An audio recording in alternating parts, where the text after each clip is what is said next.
Welcome to the DSA podcast. I am your host, Sarah Susada. And I'm your co-host, Jacob Mateo. Sit back and relax. Join us as we explore more about Don Salvador Araneta. And walk you through the depths of Don Salvador Araneta.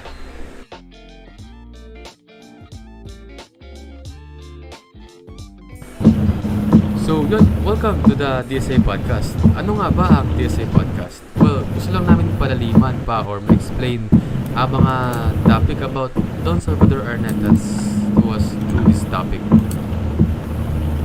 So, ang topic natin for today ay ang article about DSA's educational philosophy and specifically the part of education is a never-ending process.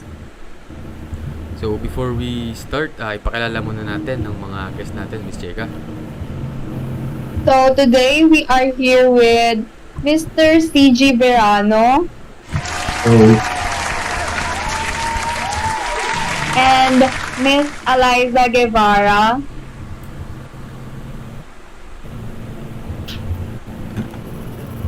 Hi everyone. To help us discuss the given topic.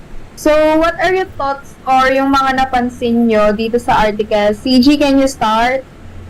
So yun, yung first thing that piqued my interest here is how Dr. Araneta put forth the idea of the institutes and this fierce ever-expanding educational potential.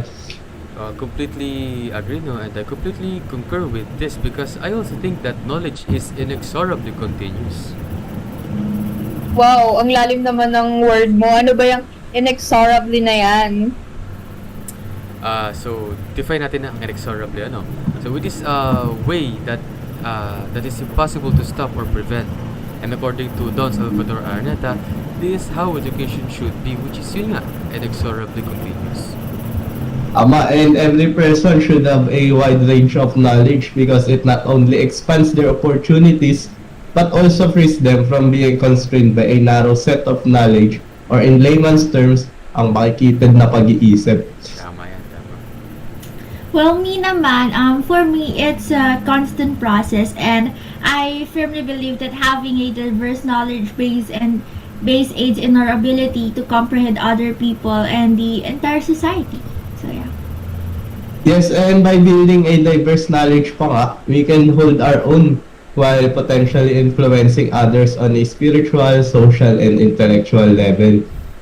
Oh, yeah, and according to Don Salvador Araneta, we should, I think, continue studying even after graduating. Ano nga ba yung mga ways para i-continue ang pag-aaral? Madaming ways dyan para i-continue ang pag-aaral. We can do it by reading books and informative magazines, listening to colleagues and learning from them because there is no doubt that there are more experienced person other than us. And one of the notable quote pa nga dito is when Julius Caesar said, "Experience is the teacher of all things." Or others might say that experience is the best teacher. Therefore, learning should be a lifelong endeavor. So, mahusay na pagkakaano si Gino. I also agree with that education is a never-ending process. We as a person has the tendency to seek for our purpose or meaning in life. We're always seeking for the truth. Why are we here? Or where do we truly belong? Those questions can be answered by devoting ourselves to God. Through communion mission, these things can get us closer to God and having a hearty life. Life with less confusion, the feeling of lost and disbelief. Oh yeah, I agree with that. Pero I think that is true. Devoting ourselves to God. Ako naman kasi, I'm still mesmerized pa rin sa kung gaano kabilis yung panahon. Like, college na pala ako. So I think this article is a wake-up call for me to continue grow spiritually, intellectually, and socially. Opo, maputol kita, no? Kasi for me personally, Don Salvador Araneta depicts an image that he built for himself, which is the image of a good Samaritan. So, paano nga ba nasabi? Big word, no? Good Samaritan. He is helpful when it comes to self-improvement growth, having his own fortitudes and beliefs. He is also wholeheartedly or buong puso na mabait sa ibang tao or sa kanyang estudyante, as an educator and his peers or people that he met in his life. He always aims for an overall education, fulfillment, and enrichment from spiritual, intellectual to society. Yeah. And I love how he is so helpful, lalo na when it comes to self-improvement growth. And guys, any final takeaways? Liza? Well, I do have final takeaways for this podcast. I think the thing that captivates me the most is that when Dr. Salvador Araneta said that you need to grow in a lot of aspects in life, which is spiritually, intellectually, and I think socially too. And I think this is relevant in us, the students who need to have faith in God because they will serve as a right pathway in life. Learning is a lifetime process, you know. It can learn not just academically but also in life experiences and people you hang out with. I think this is considered as a power to gain and able for you to have the best ride of your life. So yeah, that's my final takeaways for this podcast. Thank you. Oh yeah, learning is not just academically but also life experiences and people that surrounds you. Ikaw ba, CG? Para sa akin naman, yung Dr. Araneta's desire for knowledge or education captivated me the most. His quoting the 1959 Araneta University graduates really inspires me to move forward and continue to grow. He said, continue studying even after college. Please remember that man never remains the same. He either moves forward or falls backward.